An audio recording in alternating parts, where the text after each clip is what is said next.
Packers Radio Network, here and on Sportsmanlike on ESPN Radio, ESPN2.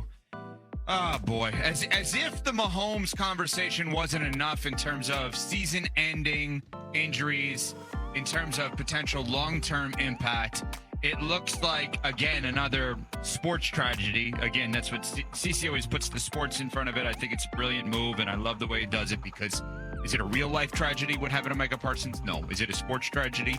Absolutely. Is it the initial belief in their loss to Denver yesterday is that Green Bay Packers star Micah Parsons suffered a torn ACL on his left knee Sunday.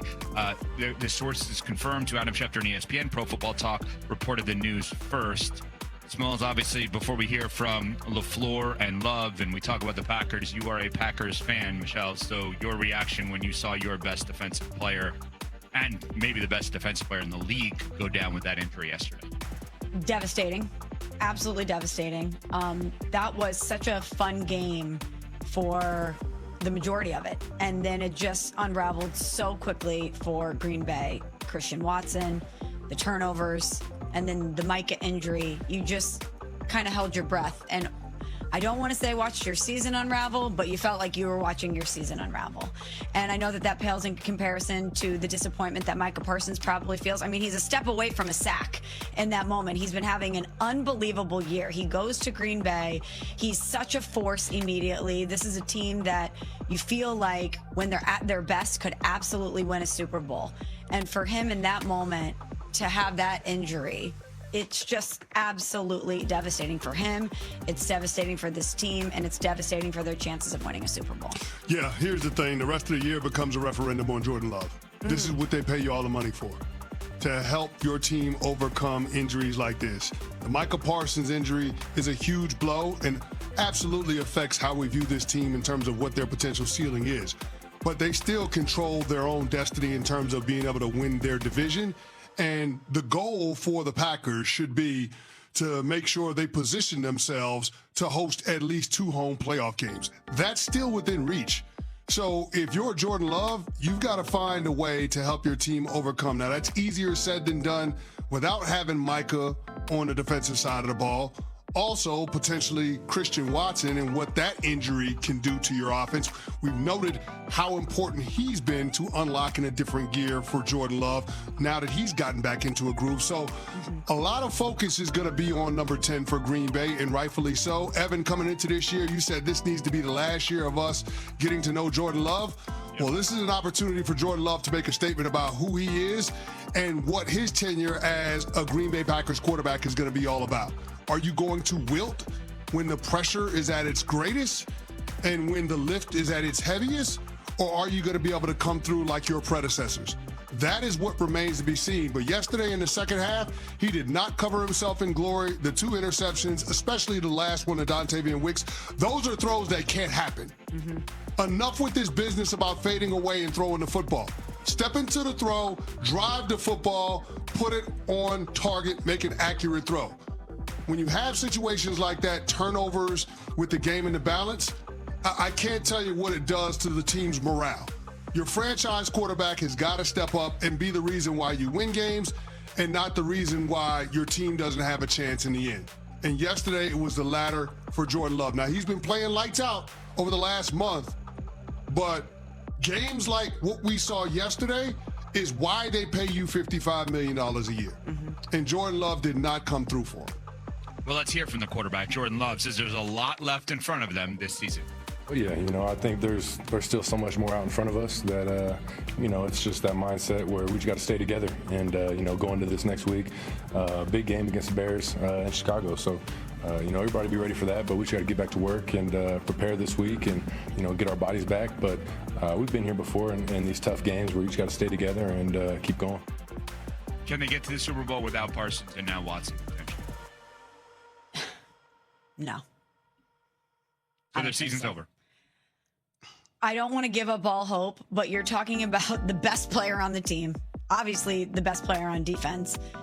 The defense is a completely different animal with Micah Parsons. The offense is a completely different animal with Christian Watson. And Cece's right. While it was an overall rebarbative result for the Packers. Rebarbative? I don't actually want to be given this. I don't want it. If that's the word of the day, I don't want it. You don't want it? No, I don't want the win. Yes, you do. You've lost 8 in a row. I'll take 9. Give me the loss. Rebarbative means unpleasant. Very unpleasant. I feel like you gave me that on purpose. I did not. I did not. I'm not taking it. It was a rebarbative loss. It really was. He said, I'm not taking it. I'm not taking it. Take I'm not it. taking it. I'm not Well, that's the taking word. What do you want me to do about it? it. You can take the win. So 9 in a row for you. Listen, you should take it. You should take the win. I think you need it. Ocho, you lost 8 in a row. Rebarbative. Charity for you. But for real, I That's don't why I don't want it. I don't want to feel like the sky is falling, but I feel like the sky is falling as a Packers fan. I don't see a way through. But then I look across the landscape of the league, and even though obviously this is a major blow with Micah and potentially a double whammy with Christian Watson, it seems like it's anyone's game still. The Rams look really formidable in the NFC, but the AFC feels wide open. A lot of these powers in the NFC that we thought early on would be in the contention window have been so inconsistent. You still have questions about a lot of them. So is it completely off the board? Absolutely not. Does it feel like a long shot? Yes. Well, here's what I'll say. Last year, the Green Bay Packers were a top 5 defense. This year, the Green Bay Packers are a top 5 defense. So I'm not saying that the loss of Micah Parsons won't be felt. But they still got plenty of playmakers on that side of the ball. Quay Walker, Edrin Cooper, Xavier McKinney, Keyshawn Nixon, Rashawn Gary. Like, they've got guys that can get after it. And so with all of those pressure players still within the fold, the question then becomes whether or not the offense will be able to raise their level in order to offset the loss of Micah Parsons. I get it. Like, this is one of the very best players in the entire NFL. But you can't fold your season just because you lose Micah to injury. You've got to find a way to be able to move forward and find a way to be able to adjust. And so a lot of pressure will be on defensive coordinator Jeff Hafley because of the versatility that Micah Parsons gave them to try to offset that, to try to find a way to navigate around that. But I think more so the pressure is on Jordan Love and Matt LaFleur. They've got to find a way to raise the floor of the offense in order to allow that unit to do more to dictate the complexion of the games. That's going to be harder without Christian Watson, but I do think it's doable. So when we have the question of whether or not the Packers are capable of getting to the Super Bowl, the question is whether or not you think Jordan Love is capable of grabbing this team by the throat and getting them there. And I will say this, from a physical talent standpoint, Love has got what it takes to get this team to the Super Bowl, even without Micah Parsons. The only question is whether or not he's going to be able to put it together for the rest of the regular season and on into the tournament. In a weird way. Not that you ever want Parsons to be hurt, obviously. But in terms of answering the question, who is Jordan Love, this gives us the best understanding as to who he is moving forward. I hate to say it that way, but it really illuminates who is he. Like, who is he? And we're going to find out coming up. Michelle said that AFC, with that being wide open. Are we sure the AFC is wide open? Because one team yesterday made us think it may not be. We'll get to that next. We're on Sportsmanlike, presented by Progressive Insurance. You're watching